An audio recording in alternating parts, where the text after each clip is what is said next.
வணக்கங்க. எல்லாரும் எப்படி இருக்கிறீங்க? நாங்க ரொம்ப நல்லா இருக்கிறோங்க. நீங்களும் எல்லாம் சௌக்கியமா இருப்பீங்கன்னு நினைக்கிறேனுங்க. இன்னைக்கு இந்த வீடியோ பார்த்தோன்னே கண்டுபிடிச்சிருப்பீங்க நான் இன்னைக்கு என்ன வீடியோ போட போறேன் அப்படிங்கிறத. இதுக்கு முன்னாடியே பாத்தீங்கன்னா நம்ம கொங்கு தமிழ்ல ஒரு வீடியோ போட்டிருந்தோம்ங்க. நிறைய பேரு நம்ம கொங்கு தங்கங்கள் சகோதர சகோதரிகள் வந்து எல்லாரும் பார்த்துட்டு நீங்க அக்கா நீங்க எந்த ஊரு, எங்க ஊருக்கு பக்கமா, நாங்களும் உங்க ஊர் பக்கம் தான் அப்படின்னு நிறைய பேர் சொல்லியிருந்தீங்க.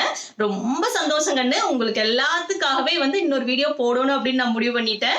அது மட்டும் இல்லாம பாத்தீங்கன்னா இப்ப நமக்கு தீபாவளி நோன்பு வேற வருது. தீபாவளி நோன்பு வந்தாலே முக்கியமான விஷயம் பட்டாசு, அப்புறம் பலகாரம் தான்.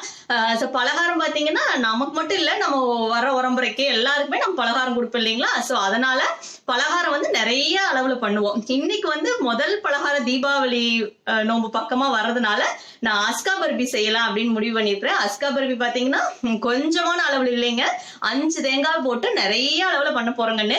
அதனால அஸ்கா பர்பி பண்ணணும்னு நினைக்கிறவிய என்னோட வீடியோ பாத்துக்குங்க. இந்த வீடியோ வந்து கொஞ்சமா செய்யறது எப்படிங்கிறதையும் நான் முன்னாடியே போட்டு காமிச்சிருக்கிறேன். அந்த வீடியோக்கான லிங்கையும் வந்து நான் இந்த வீடியோ கீழே இருக்கிற டிஸ்கிரிப்ஷன் பாக்ஸ்ல ஆட் பண்றேங்கன்னு.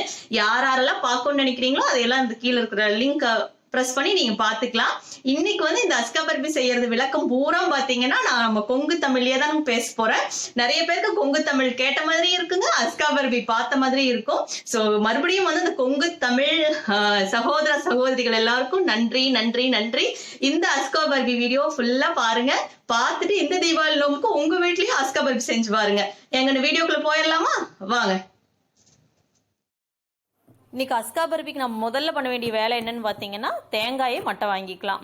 தேங்காய் மட்டை வாங்குறதுமே பாத்தீங்கன்னா நீங்க தேங்காய் எடுக்கிறப்போ நல்லா முத்துன தேங்காயா பார்த்து எடுத்துக்கிட்டீங்கன்னா தேங்காய் பருப்பி நல்லா இருக்கும். முத்துன தேங்காய் இல்லாமல் நீங்க கொஞ்சம் இளநீ தேங்காயை எடுத்துட்டீங்கன்னா உங்களுக்கு அத்தனை ருசி வராது. அதனால இதை நல்லா கவனிச்சுக்குங்க. நல்லா முத்துன தேங்காயை எடுத்துக்குங்க. முத்துன தேங்காயை எடுத்துட்டு அது நல்லா நம்ம திருவிடலாம். எனக்கு எப்பவுமே கிச்சனுக்குள்ள நின்று சமைக்கிறதுக்கு வந்து அவ்வளோ விருப்பமே பட மாட்டேன். இந்த மாதிரி பலகாரம் இதெல்லாம் பண்றப்ப கொஞ்சம் நல்லா சௌரியமா இடம் வந்து நல்லா தாடோத்தியமா இருக்கிற மாதிரி வெளியில அவுட் ஹவுஸ்ல இந்த மாதிரி சமைக்கணும் அப்படிங்கறத வந்து நான் எப்பவுமே ஆசைப்படுவேனுங்க. ஸோ அதனால இன்னைக்கு தேங்காய் பருப்பி போடுறதுன்னு பாத்தீங்கன்னா நான் நல்லா வாசல்ல உட்காந்து சௌரியமா தலவாழை இலை பெரிய இலையா இருக்கு அதுல வந்து தேங்காய் வச்சு நல்லா துருவி எடுத்துக்கிட்டேன்.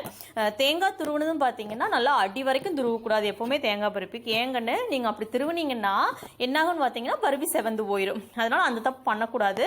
மேலாப்புல திருவி எடுத்துட்டு அடி தேங்காய் பூரா நீங்க ஏதாவது மசால் குழம்பு வச்சீங்கன்னா அதுக்கு ஆட்டி ஊத்துறதுக்கு வச்சுக்கோங்க. இப்ப தேங்காய் பூரா நம்ம திருவி எடுத்தாச்சு. 5 தேங்காய் எடுத்துருக்கிறோம். திருவுண தேங்காய் எல்லாம் பாத்தீங்கன்னா இப்ப நல்லா வறுத்து எடுத்துடலாம். எதுக்கு தேங்காய் வறுக்கணும் அப்படின்னா உங்களுக்கு வந்து தேங்காய் பாலோட சேர்த்து அப்படியே நீங்க சக்கரை பாகுக்குள்ள ஓட்டிங்கன்னா அது சக்கரை இஞ்சருக்கு ரொம்ப நேரம் ஆயிரு. அது வந்து வேலையும் ஜாஸ்தி. அதனால வந்து முதலே தேங்காய் நல்லா வணக்கிட்டீங்கன்னா பால்ல சுண்டி போயிடும். அதுக்கப்புறம் நீங்க சக்கரை பாகுக்குள்ள போட்டீங்கன்னா உங்களுக்கு பருப்பி சீக்கிரம் ரெடி ஆயிரும். இப்ப தேங்காய் அளவு பாத்தீங்கன்னா எங்க அப்பா தாத்தாலாம் இருக்க வரைக்கும் சொல்லுவாங்க 2 தேங்காய்க்கு 1 படி சக்கரை அப்படின்னு சொல்லுவாங்க. நான் முக்காவாசி அவங்க சொல்ற அளவெல்லாம் தான் ஃபாலோ பண்றது எப்பவுமே. இப்போ வந்து நம்ம அப்படி சொன்னா நிறைய பேருக்கு புரியாது. தேங்காய் வந்து எல்லாரும் ஒரே அளவு தேங்காய் எடுத்திருக்க மாட்டாங்க. சின்ன தேங்காய் பெரிய தேங்காய்னு மாத்தி மாத்தி எடுப்பாங்க. அதனால நான் எப்படி அளவுனா எந்த பாத்திரத்துல நீங்க தேங்காய் அளக்குறீங்களோ அதே பாத்திரத்துல சக்கரை. இப்போ 2 பாத்திரம் தேங்காய்னா 2 பாத்திரம் சக்கரை. சர்க்கரை வந்து தண்ணி ஊற்றி கொதிக்க விட்டுட்டு கொஞ்சம் பால் ஊற்றுனீங்கன்னா மேலே இருக்கிற அழுக்கெல்லாம் வந்துடும் சர்க்கரையில். எப்போவுமே சர்க்கரை நல்லா கொதி வர்றப்போ காய்ச்சின பால் ஒரு 1/4 டம்ளர் பால் சர்க்கரையில் இருக்கிற அழுக்கெல்லாம் பிரித்து எடுத்துட்டு இப்போ பாருங்க கம்பி வருது. கம்பி வந்து நல்ல கம்பி வரணும் அப்படிங்கிற அவசியம் இல்லைங்க இதுக்கு. ஏன்னு கேட்டிங்கன்னா எதுக்காக கம்பி வர வைக்கணும் அப்படின்னா உங்களுக்கு சர்க்கரை வந்து அந்த கம்பி பதம் வந்துருச்சுனாலே நல்லா சர்க்கரை இறுகிருச்சுன்னு அர்த்தம். அதுக்கப்புறம் நீங்கள் தேங்காய் போட்டிங்கன்னா உங்களுக்கு நிமிஷத்துல வந்து பருப்பி ரெடி ஆயிரும். இல்லைன்னா நீங்க சர்க்கரையோட தேங்காயும் சேர்த்து போட்டீங்கன்னா ரொம்ப நேரம் வரைக்கும் நீங்க கிளறிக்கிட்டே இருக்கணும். அதனால எப்பவுமே லைட்டா ஒரு கம்பி பதம் வந்ததுக்கு அப்புறம் தேங்காய் போட்டீங்கன்னா உங்களுக்கு பருப்பி நிமிஷத்துல ரெடி ஆயிரும். பாருங்க நல்லா தண்ணி விட்டு வருது. எப்பவுமே நீங்க கரண்டியில மோந்து ஊத்துறப்ப பாத்தீங்கன்னா தேங்காய் தனியா சக்கரை பாகு தனியா போனா இன்னும் பதம் வரலின்னு அர்த்தம். இப்படி எடுத்து ஊத்துறப்ப தேங்காயும் தண்ணியும் தனித்தனியா போகக்கூடாது. நல்லா கெட்டியா இருந்தா தான் நம்ம வந்து அடுப்புட்டு இறக்கணும். இறக்குறதுக்கு முன்னாடி நெய் 2 கரண்டி சேர்த்துக்கலாம். நெய் வந்து நிறைய சேர்க்கணுங்கிற அவசியம் இல்லைங்க. ஏன்னு கேட்டீங்கன்னா தேங்காயில வந்து ஆல்ரெடி எண்ணெய் இருக்குது.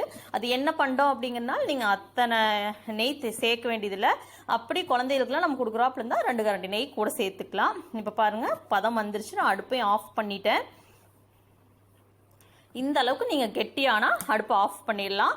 ஆஃப் பண்ணிட்டு நம்ம தட்டத்தெல்லாம் முன்னாடி ரெடி பண்ணி வச்சுக்கோங்க. நெய் தடவி அதை எடுத்து நம்ம தட்டத்தில் ஊற்றிடலாம். இந்த அளவுக்கு நல்லா கெட்டியாக எடுத்து ஊற்றினீங்கன்னா தான் நீங்கள் அறுத்து வந்து விஸ்குன்னு எடுத்துடலாம். இல்லைன்னா ரொம்ப இளம்பதமாக எடுத்து ஊற்றிட்டிங்கன்னா பர்ஃபி இஞ்சருக்கு ரொம்ப நேரம் ஆகும். நீங்கள் சீக்கிரம் தேங்காய் பர்ஃபி சாப்பிட முடியாது. இந்த அளவுக்கு நல்லா கெட்டியாக எடுத்து பிளேட்டில் ஊற்றி நல்லா வந்து அமுத்தி விட்டீங்கன்னா நல்லா பொடிஞ்சுக்கும். தேங்காய் வந்து ஏன்னா நம்ம நெய்யும் சேர்த்துருக்குறோம், தேங்காய் எண்ணெய் பண்டமும் கூட. அதனால வந்து மேலே எண்ணெய் நல்லா சீக்கிரம் மேலே எண்ணெய் விட்டு வரும், நெய் விட்டு வர்றது வந்து நல்லா பாருங்கள். மேலே எவ்வளோ எண்ணெய் நெய் வந்து பதம் நிறைய இருக்குது. அதனால இந்த பதத்தில் நீங்கள் எடுத்து ஊற்றிட்டு நல்லா அமுத்தி விட்டுட்டு கத்தி எடுத்து நல்லா கீரல் போட்டிங்கன்னா அருமையான அஸ்கா பர்பி ரெடி. இப்போ கீரல் போட்டு எடுத்துருங்க. எங்கள் எல்லாருக்கும் இந்த ரெசிபி வந்து பிடிச்சிருக்கும்னு நினைக்கிறேன். இதே மாதிரி அஸ்கா பர்பி இந்த தீபாவளி நோம்புக்கு உங்கள் வீட்லேயும் செஞ்சு பாருங்க. செஞ்சு பார்க்கறது மட்டும் இல்லாமல் எப்படி இருந்துச்சு அப்படிங்கிறதையும் வந்து நீங்கள் இந்த கமெண்ட்ஸில் எங்கூட சொல்லுங்கள். நன்றிங்க. மறுபடியும் இன்னொரு வீடியோவில் உங்களை எல்லாத்தையும் வந்து நான் பார்க்குறேனுங்க. நன்றி, வணக்கம்.